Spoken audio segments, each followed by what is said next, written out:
la salle. Après l'intervention suivante, j'ai le plaisir d'appeler Olivier Barraud, dirigeant d'Elodis International, et Gabriel Mauguin, chef de projet R&D et industrialisation à la direction scientifique de l'EITA. Merci de me rejoindre. Vous pouvez les applaudir. Installez-vous, pensez à lancer le diaporama. J'en profite pour vous présenter Olivier, donc vous êtes dirigeant d'Elodis International. Le thème de la présentation aujourd'hui, c'est la mise en place du procédé Green CIP sur le site d'Ifignac Leita.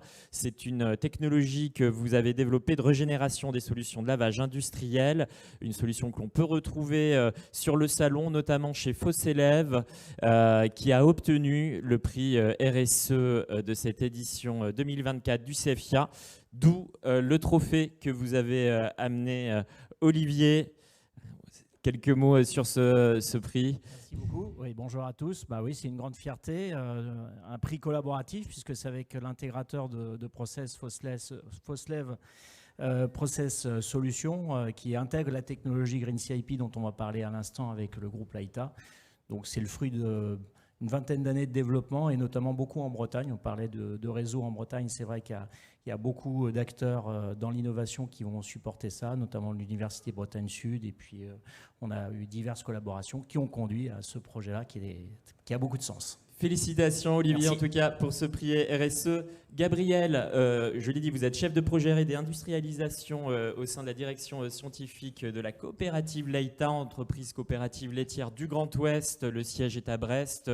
6 sites industriels tous implantés dans le Grand Ouest. Allez, un chiffre pour donner une idée, c'est 1,5 million de litres de lait collectés par an, c'est ça. Et vous êtes particulièrement en charge des technologies innovantes pour le côté ingrédients laitiers, tout à fait. C'est ça. Et puis en charge également de la qualification du Green CIP sur le site d'Ifignac. Alors Gabriel, pour illustrer l'enjeu, quelques chiffres que représente cet enjeu de l'eau au sein de l'EITA.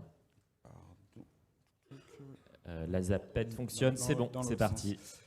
Oui, donc tout d'abord, merci de l'invitation. Donc, oui. Alors, on va régler je m'en occupe, continuez Gabriel. Donc pour l'EITA, l'enjeu, beaucoup d'enjeux autour de l'eau je vais reprendre un petit peu perturbé par là. Reprenez votre fil Gabriel, on est parti, je refais la question en bobine. Alors l'enjeu de l'eau chez l'EITA. Oui, donc en fait à travers notre démarche Passion du lait, notre démarche RSE Passion du lait, l'EITA a plusieurs objectifs. Et un objectif également environnemental, surtout à travers une réduction de notre consommation en eau.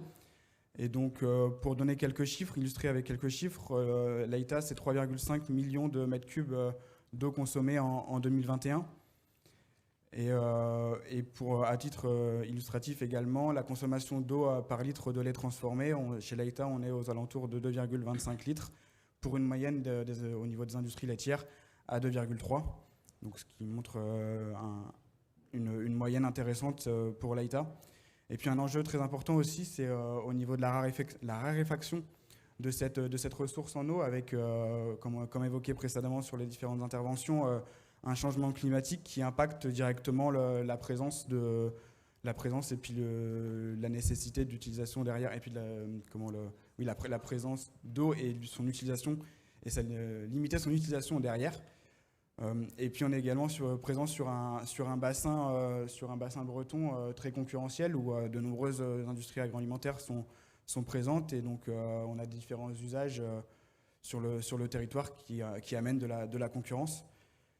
Deux leviers importants ont été identifiés que sont les ECML, donc les eaux issues de la concentration du lait.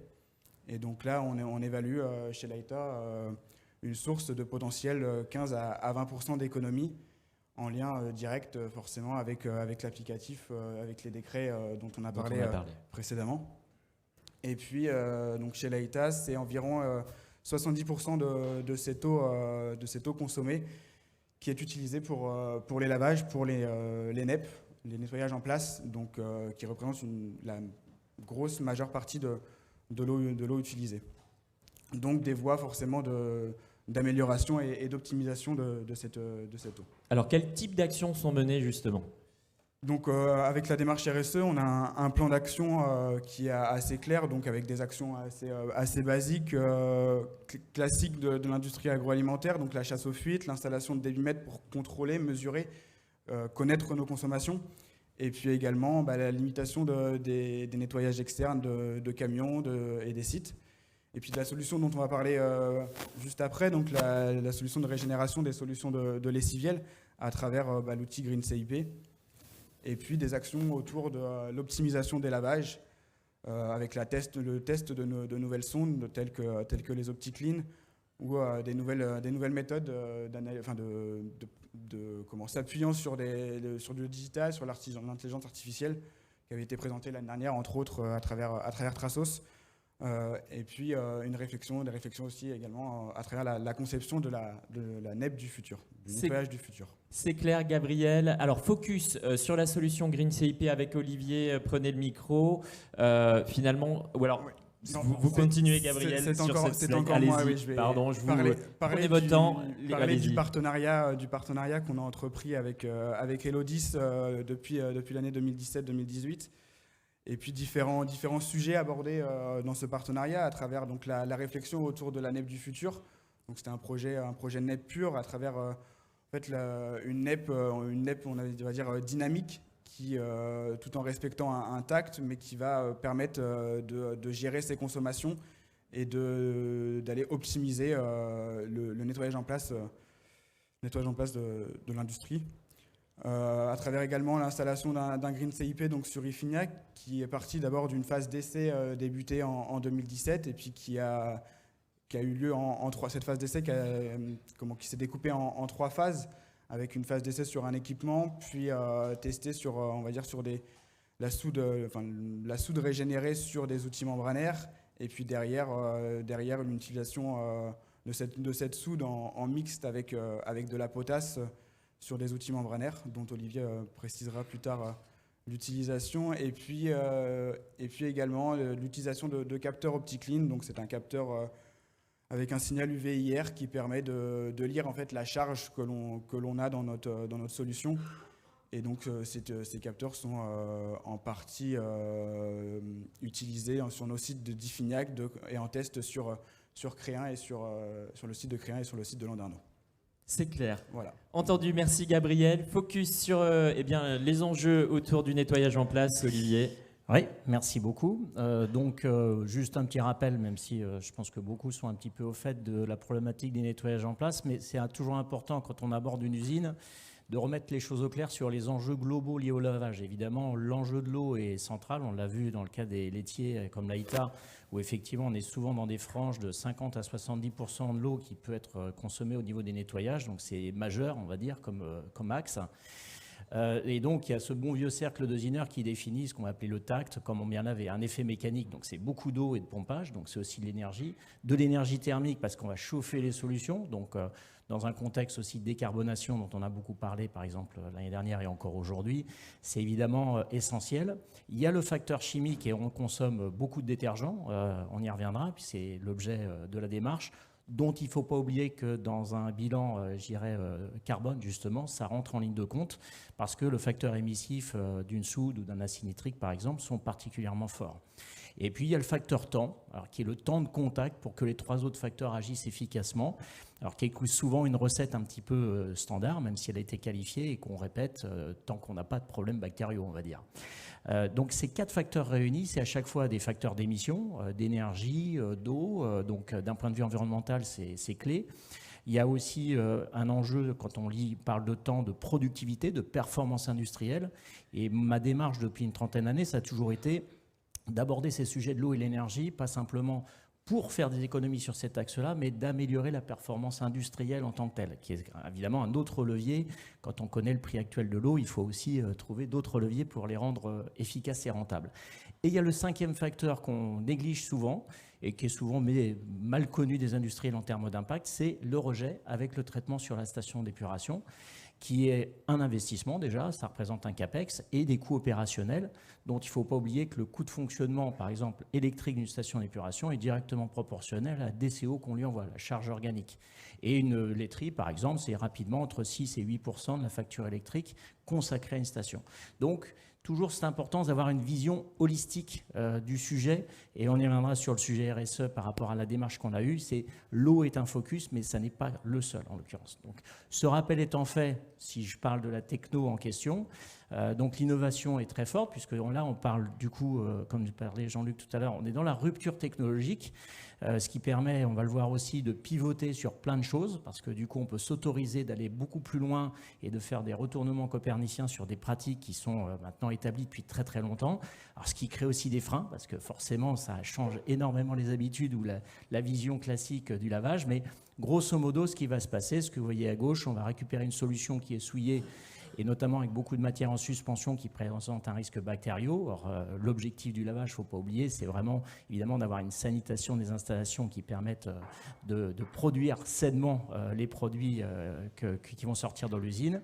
Eh bien, on récupère cette solution souillée et puis par un procédé physico-chimique qui est unique au monde, on va faire une coagulation, une flocculation, comme on le ferait un peu dans une première étape de station d'épuration, ce qu'on appelle un DAF, et on va capter la matière, la décanter, et on va la séparer, on va même l'envoyer à l'égout puisqu'elle est traitée, donc elle va passer dans la station, on la retrouvera directement dans les bouts de la station, et vous allez voir, on va voir des impacts multiples. Alors évidemment, la soude, c'est ça ce qu'on a en tête, c'est un peu le haut de l'iceberg, parce qu'on a des rendements à 90-95%, on va dire, de récupération, avec, je ne détaille pas trop, mais une soude dont on a déterminé qu'en plus elle est plus efficace qu'une soude neuve, elle s'additive dans le processus, et avec des impacts, comme on va le voir ici, bon, à titre indicatif, qui se rapporte très, très bien au sujet de l'activité laitière, eh bien, on va voir des impacts évidemment sur les produits chimiques, alors qu'ils ne sont pas forcément de 95%, parce qu'il y a toujours une partie qu'on n'arrive pas à récupérer pour des pulses de vanne, du front de dilution,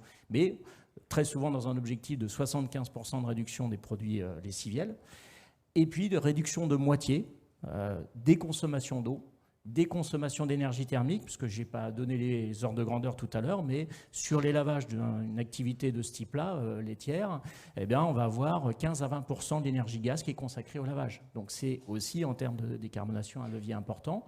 On va retrouver un effet sur l'épuration, où on va capter et traiter à la source cette DCO, donc on soulage d'autant la station d'épuration, et on réduit les volumes de boue avec les problématiques d'épandage, qui pour des usines en pleine croissance sont parfois sur nos territoires également une contrainte.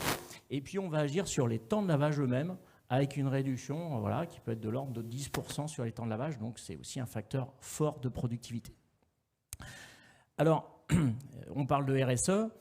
L'importance d'une démarche comme celle-là nécessite d'avoir une vision globale des impacts. Ce n'est pas tout de dire on se fait une économie sur des détergents ou sur de l'eau, etc. Est-ce qu'on a bien... Est-ce qu'on ne... Il n'y a pas de transfert d'impact. Voilà, est-ce qu'on ne transfère pas les impacts, ne dégrade pas par ailleurs, et d'où la nécessité dès le départ de faire une analyse de cycle de vie complète sur cette démarche-là pour bien qualifier évidemment l'impact. On a la comparaison sur les graphiques que vous voyez entre à gauche, avant, après, application du principe sur l'impact climatique, l'écotoxicité terrestre, aquatique. Bon, je ne vais pas tous les mettre, mais la biodiversité ou l'eutrophisation des sols suit à peu près la même trajectoire. Et donc ça, ce sont des bénéfices importants qui, je dirais même, dans cette démarche-là, puisqu'on dit qu'on est dans un mode retournement copernicien, on peut pivoter. Ce qu'on a fait, on y reviendra dans le cas de l'AITA, et notamment le travail sur les membranes qui nécessitent des détergents spécifiques, de basculer sur d'autres familles de détergents, plus naturels, entre guillemets, moins impactants, plus efficaces, plus chers, mais si on sait les régénérer à 90-95%, le sujet n'est pas tout à fait le même, et donc pour aller encore plus loin dans la démarche et les bénéfices associés. Alors on donne la parole à Gabriel pour le bilan sur ce qui a été mis en place au sein de l'AITA Ifignac. Ouais, un premier bilan à date où donc le projet Green CIP sur Ifignac est encore en cours, donc, mais on peut faire un premier bilan à date où au niveau de l'abattement, on va être de la charge présente entre la soude entrante et la soude sortante du process, on est aux alentours de 95%. Donc on a vraiment une soude qui devient translucide. Un rendement volumique et de flux donc rapporté à la concentration de 95% également. Donc on n'a pas de perte volumique et de concentration. une forte diminution de la consommation de soude, de l'ordre de 70% sur un équipement. Donc là, l'équipement en question est un évaporateur qui était auparavant en solution perdue et donc actuellement réutilisé. La soude est actuellement réutilisée à travers le green. Et puis cette installation du Green CIP a permis d'économiser entre 6 à 7 mètres cubes par lavage, d'eau par lavage sur l'évaporateur. Alors, sur l'eau, justement, qui est le thème de la matinée, ouais. C'est sur quelle étape qu'on gagne? Est-ce que c'est sur le prélavage C'est à la fois sur le prélavage et puis l'étape de soude où forcément, étant donné qu'on était sur une étape de une soude en solution perdue, on venait à chaque fois mettre de l'eau plus de la soude pour faire notre solution de lavage. Et donc là, étant donné qu'on arrive avec une solution qui est directement à la bonne concentration, on vient faire des économies d'eau. Et ce qui représente, et donc là 6-7%, qui représente à peu près 10 à 12% de l'eau consommée par lavage. Et puis une réduction également de la charge en DCO rejetée à la station d'épuration. Donc qui n'est pas forcément facile à mesurer parce que cette DCO se retrouve encapsulée, mais on voit un réel impact sur la STEP.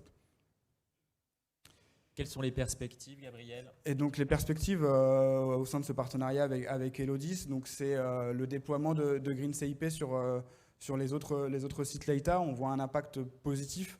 À l'heure actuelle, les premiers chiffres montrent des résultats très satisfaisants. Et donc, on imagine le déploiement d'autres Green CIP sur les autres sites Leïta. On a parlé de régénération de la soude, mais on peut parler également de la régénération de la phase acide qui est faisable aussi. Et donc, c'est un levier possible d'économie aussi d'eau et d'acide. Et puis, comme évoqué précédemment, l'utilisation de la soude régénérée pour aller vers des outils plus spécifiques, que sont les outils membranaires qui utilisent des solutions additivées. Et donc là, aller vers une solution de soude régénérée plus de la potasse ou plus un mixte entre les deux, à travers les essais qui avaient été réalisés en 2018 qui avaient été plutôt satisfaisants. Merci à vous pour cette co-intervention. On peut les applaudir. C'était effectivement inspirant. On va prendre le temps de l'échange pour les questions-réponses. J'imagine qu'il y a des réactions, des demandes de compléments.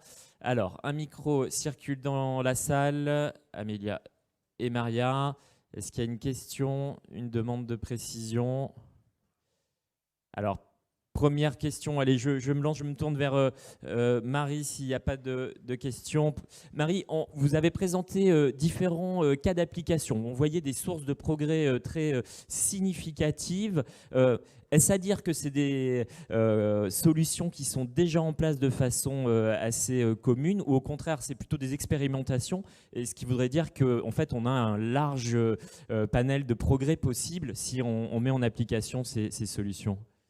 Alors, ce sont des solutions qui ont toutes été testées, validées, qui sont efficaces sur le terrain. Et au niveau de la maturité, ça va dépendre des sites industriels sur lesquels on se situe.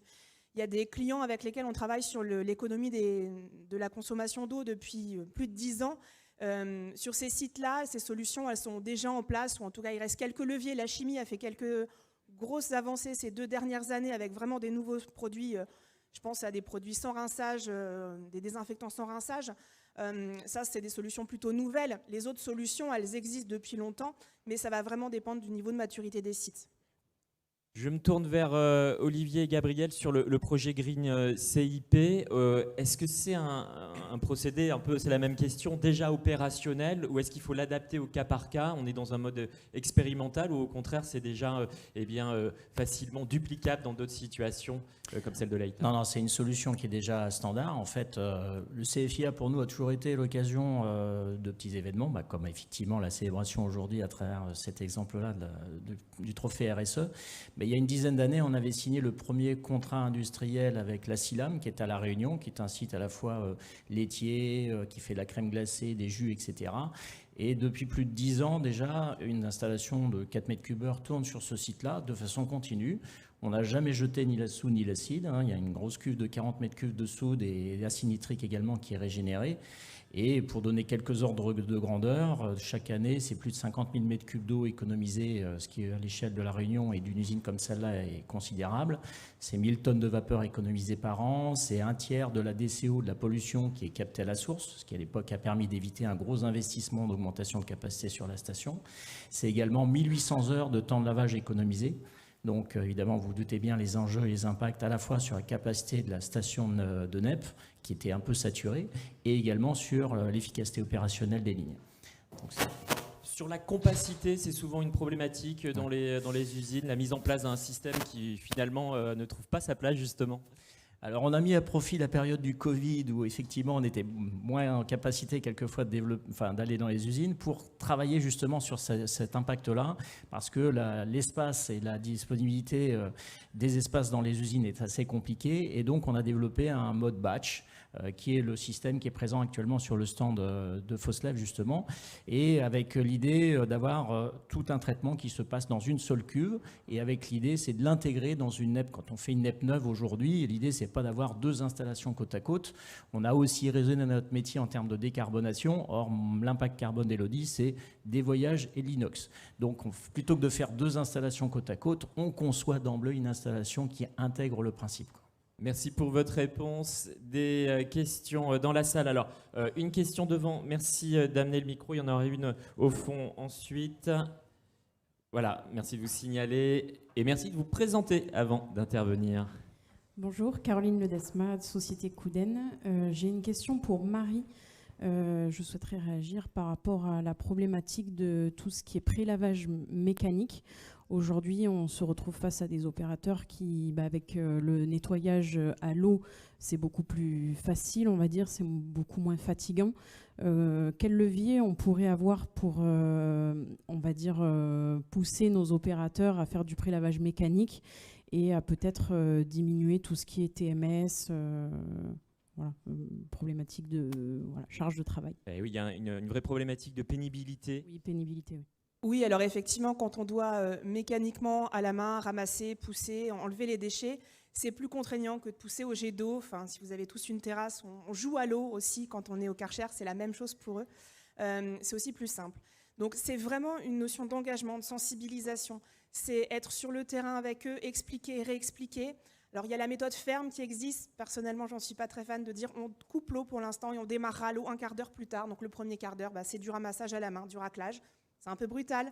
Je pense vraiment que c'est par le côté pédagogique, en leur montrant les consommations d'eau, en communiquant sur ce sujet-là et en faisant le lien aussi avec la consommation d'eau qu'ils peuvent vivre, eux, au quotidien, à la maison. Enfin, je sais que nous, on a un module de sensibilisation qui rapproche, quand vous faites ça pour prélaver, pensez à ce que ça représente en consommation en douche, en bain, par exemple. C'est des exemples très concrets, mais qui leur parlent. Et c'est vraiment cette notion d'adhésion qui va faire qu'on va pouvoir travailler avec eux sur le sujet. D'accord, merci. Merci Marie pour cette réponse. J'en profite pour dire aux gens qui sont debout qu'il y a quelques places au 2e et 3e rang. Une question au fond. Peut-on amener le micro au fond à gauche? Merci de vous présenter. Bonjour, Ariane Vetzakis de l'ANIA. Merci pour la présentation de l'AITA. J'avais une question au sujet de la réutilisation de l'eau, les perspectives de 15% que vous avez évoquées. Est-ce que vous pourrez développer ? Donc tout à fait. D'abord, il faudra passer par le décret et attendre l'arrêté préfectoral, mais des voies forcément de réutilisation de cette eau issue du lait sont faisables à travers éventuellement les rinçages finaux qui actuellement ne sont pas autorisés. Et puis après, je participe pas forcément à ce groupe-là, donc j'ai pas forcément toutes les réponses, mais oui, je dirais l'essentiel se trouve au niveau des rinçages finaux sur l'ensemble des équipements, quoi. Olivier, une précision ? Oui, je pense que, comme là, ça a été très bien évoqué par Clotilde tout à l'heure, la règle des 3 R, il faut effectivement se pencher sur ces sujets de reuse qui vont quand même toujours coûter plus cher en termes de traitement qu'une eau qu'on n'aura pas consommée éventuellement. Et sur ce taux de dernier rinçage dont on parle, une des actions que l'on mène avec l'AITA et les autres clients, quand je parlais de gain de temps et d'eau, c'est notamment, alors moins sur un évaporateur, qui est les premiers exemples qui a été cité, mais aujourd'hui on fait le basculement de toute la partie REP de l'usine, où là il y a des NEP classiques. Eh ben, on va supprimer purement et simplement tout ou partie du pré-rinçage qui provient effectivement du dernier rinçage, et on va retrouver d'autres usages de ce rinçage final qu'aujourd'hui on utilise là uniquement pour préserver la soude. Et on est sur cette double objectif, à la fois de supprimer un usage de l'eau, de capter toute la DCO qui va être rejetée au niveau des pré-rinçages, de gagner sur le temps, etc. Et donc cette fameuse récupération d'une eau qui va servir pour un rinçage final, il va falloir le penser après avoir fait ces optimisations. Alors, moi j'insiste là-dessus, c'est vraiment de prendre dans le bon ordre les sujets, sinon on va investir dans des sujets qui vont être un peu bancals à un moment donné, quoi.